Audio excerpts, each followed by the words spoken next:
ಅದಕ್ಕೆ ಪನ್ನೀರನ್ನು ಬೇಯಿಸಿ ಬಿಳೆ ಕಲರು ಬೇರೆ ಕಲರ್ ಆಗುವ ತನಕ ಬ್ರೌನ್ ಕಲರ್ ಆಗುವ ತನಕ ಕೈಯಾಡಿಸಿ ನೋಡಿ.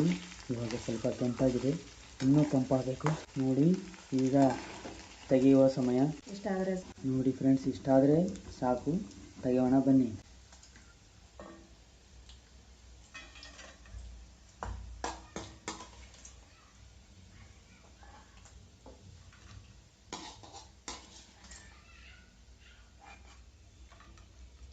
ಎಣ್ಣೆ ಕಾದ ನಂತರ ಅದಕ್ಕೆ ಸ್ವಲ್ಪ ಜೀರಿಗೆನ ಹಾಕಿ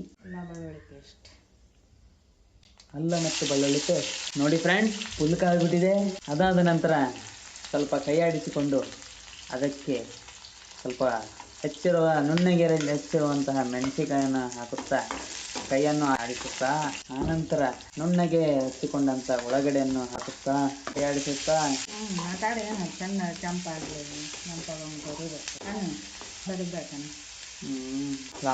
ಆನಂತರ ನುಣ್ಣಗೆ ಹೆಚ್ಚಿರುವಂಥ ಒಂದು ಟಮಾಟಿ ಪೂರ್ತಿ ಏನಾಗುತ್ತದೆ.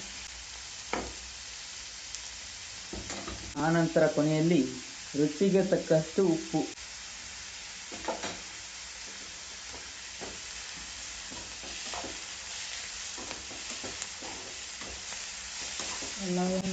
ಕರಿಯತಕ್ಕದ್ದು ಕರಿಬೇಕು, ಪೂರ್ಣವಾಗಿ ಅದರ ಬಣ್ಣ ಚೇಂಜ್ ಆಗುವ ತನಕ ಕಾಯತಕ್ಕದ್ದು. ಮೊದಲೇ ಆಗಲೇ ನುಣ್ಣಗೊಂಡು ಮಿಕ್ಸ್ ಮಾಡಿರುವಂತಹ ಮೊಸರಿನ ಚಟ್ನಿ ಮಿಶ್ರಣವನ್ನು ಹಾಕುತ್ತಾ ಕಲಿಸುತ್ತಾ ಹಾಕಿ ಮೆಲ್ಲನೆ ಹಾಕಿ, ಆನಂತರ ಬೆಳೆದು ಹಾಕಿ, ನಂತರ ಕೈಯಾಡಿಸಿ ನೋಡಿ ಫ್ರೆಂಡ್ಸ್. ಹಿಂಗಾಗಿದೆ. ಇನ್ನೊಂದು ಸ್ವಲ್ಪ ಆಗಬೇಕಾದ್ರೆ ಅದನ್ನು ಇಲ್ಲೇ ಇಡತಕ್ಕದ್ದು. ನೋಡಿ ಫ್ರೆಂಡ್ಸ್, ಅಷ್ಟ್ಯಾಕೆ ಮಾಡೋಕೆ ಮತ್ತೊಮ್ಮೆ ಅಷ್ಟ್ಯಾಕೆ ಮಾಡೋಕೆ. ನೆಕ್ಸ್ಟ್ ಕೊನೆಯಲ್ಲಿ ಮೊಸರು ನೀರನ್ನು ಹಾಕುತ್ತಾ ಕಲಿಸುತ್ತಾ ಪಲ್ಯ ಮಾಡ್ದಂಗೆ ಮಾಡಿದೆಲ್ಲ ಮರ. ರೈಸ್ನ ಕಲ್ಸೋದಲ್ಲ ಅನ್ನೋದು. ಚಪಾತಿ ಮಾಡ್ತೀಗ? ಚಪಾತಿಗೂ ತಿನ್ಬೋದು, ಚಪಾತಿಗೂ ತಿನ್ಬೋದು, ರೊಟ್ಟಿಯಲ್ಲಿ ತಿನ್ಬೋದು ಫ್ರೆಂಡ್ಸ್, ಅನ್ನಕ್ಕೂ ತಿನ್ಬೋದು.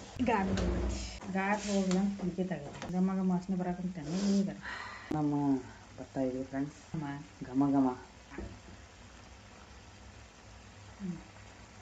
ಕೊನೆಯಲ್ಲಿ ನುಣ್ಣಗೆ ಸಣ್ಣಗೆ ಹೆಚ್ಚಿ ಕರೆದಿರುವಂತಹ ಪನ್ನೀರ್ ಮಿಶ್ರಣ, ಎಣ್ಣೆ ಇಡಿಸಿರುವಂತಹ ನೋಡಿ ಫ್ರೆಂಡ್ಸ್, ಫೈನಲಿ ರೆಡಿ ಆಗಿದೆ, ಆಗ್ತಾ ಇದೆ. ಇನ್ನೇನು ಕೆಲವೇ ಕ್ಷಣಗಳಲ್ಲಿ ಮುಕ್ತಾಯಗೊಳ್ಳಲಿದೆ. ಚಲ್ಲದ್ ನೋಡ್ರಿ, ಒಳಗಡೆ ಹಾಕ್ಬಿಡೋದು ಸಣ್ಣ ಒಳಗಡೆ.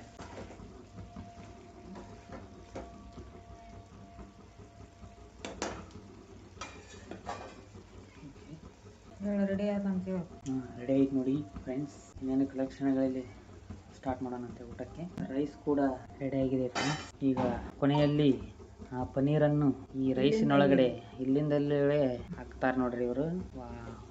Super friends, super. ಮಾಡ್ಕೊಳ್ಳಿ, ತಿನ್ಕೊಳ್ಳಿ, ಸಾಕ್ಬಿಡಿ ಫ್ರೆಂಡ್ಸ್.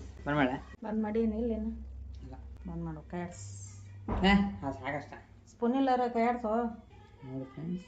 ಒಂದು ಇದನ್ನು ತಗೋ, ರೈಸ್ ತಗೋ ಒಂದಿಟ್ಟ. Super taste. ಬಾಯಲ್ಲಿ ನೀರು ಬರ್ತಾ ಇದೆ. ಚಟ್ನಿ ಓಕೆ, ಗಮ್ಮಂತ ಬರ್ತಾ ಇದೆ ವಾಸನೆ. ಓಕೆ ಫ್ರೆಂಡ್ಸ್, ನಾವು ತಿಂತೀವಿ.